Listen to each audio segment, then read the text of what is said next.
Hello সবাইকে। আজকে chicken কিমা cutlet বানাবো। ইন্টারনেট দেখেই এই রান্নাটা শিখেছি। কিছুই না, এই রান্নাটার জন্য প্রথমে খুবই অল্প ইনগ্রিডিয়েন্টস লাগে।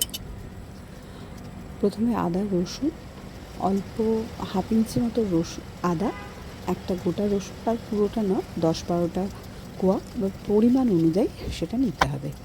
আর একটা পেঁয়াজ, গোটা পেঁয়াজ, কিছু কাঁচা লঙ্কা, একটু ধনেপাতা, একটু পুদিনা পাতা, চাট মশলা, এই সমস্ত লাগবে।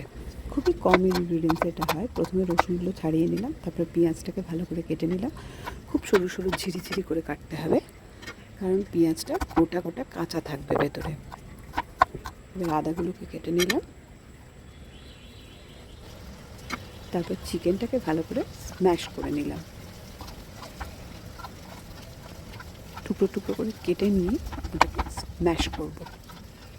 ছুরি দিয়েই ভালো করে এটাকে কেটে কেটে নিলে, হাড় থাকলে সেটাকে বের করে নেব।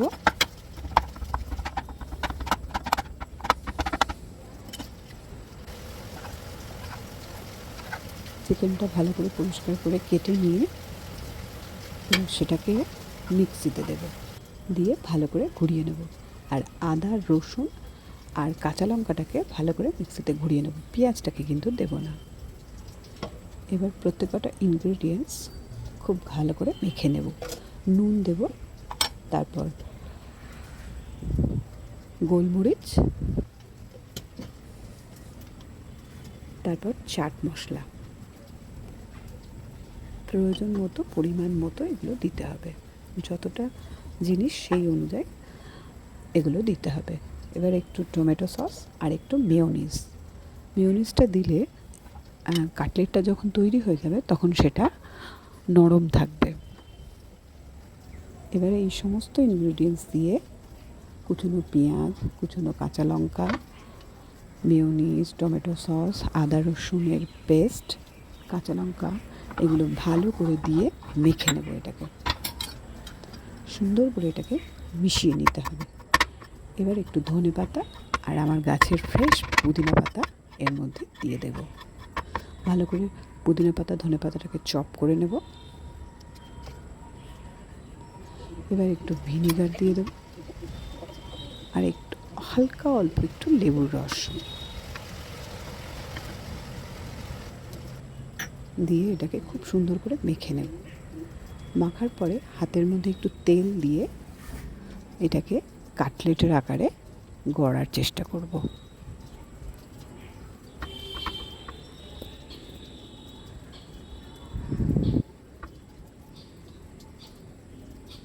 দেখে মনে হচ্ছে এটা যেন ভেঙে যাবে, কিন্তু না, এটাকে খুব ধৈর্য ধরে আস্তে আস্তে তৈরি করতে হবে।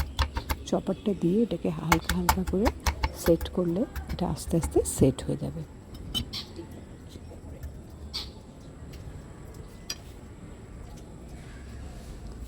এবার একটা বড় পাত্রে দুটো ডিম ফেটিয়ে নেব, তার মধ্যে নুন, গোলমরিচ দিয়ে দেব, দিয়ে ডিমটাকে খুব ভালো করে ফেটিয়ে নেব।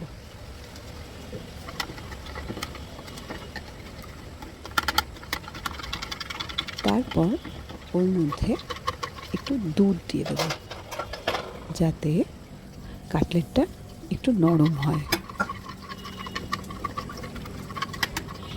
অনেক সময় কাটলেট ভাজার পরে শক্ত হয়ে যায়, এই জিনিসগুলো দিলে কাটলেটটা আর শক্ত হয় না। এবার কিছুটা ব্রেড ক্রাম্ব একটা থালায় নিয়ে নেব।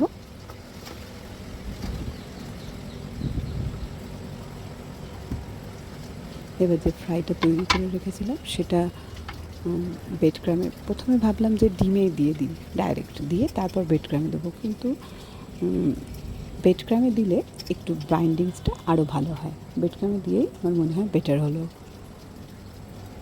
ব্রেড ক্রাম্ব দিয়ে ভালো করে ওটাকে বাইন্ডিংটা করে নিয়ে কাটলেটটাকে, তারপর সেটাকে ডিমের গোলায় চোবালাম।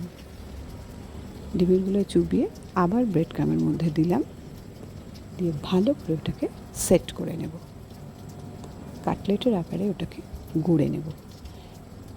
এবার আবার ওটাকে ডিমের গোলায় চোবাবো।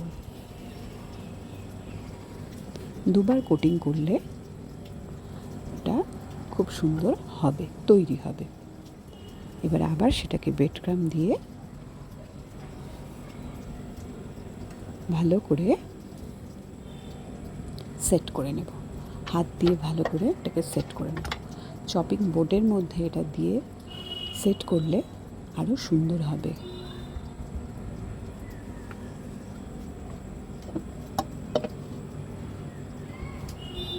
সুন্দর করে হাত দিয়ে চপারটা দিয়ে মেরে মেরে খুব ধৈর্য ধরে হালকা হাতে এটাকে সেট করতে হবে।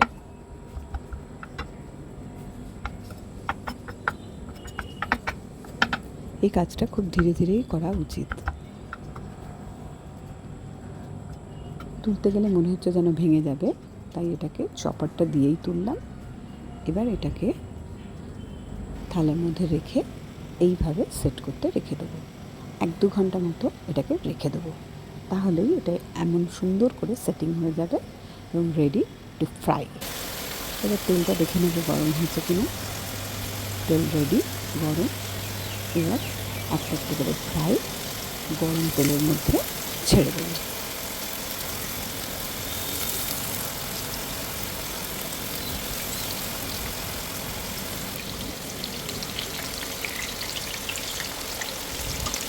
এবার এটাকে উল্টে পাল্টে ভেজে নেব। ডিপ ফ্রাই করার জন্য একটু বেশি তেলটা দিতে হবে, নাহলে এটা ভালো করে ফ্রাই হবে না।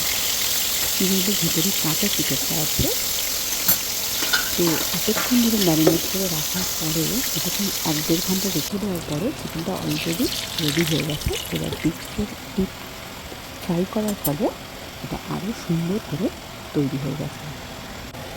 এর ভেতরে কোনো কাঁচা ভাব নেই, চিকেনটা খুব সুন্দরভাবে কুকড হয়েছে। এবার স্যালাড দিয়ে পরিবেশন, একটু কাসুন্দি দিয়ে দেবো, just ready to eat. Thank you, thanks for watching.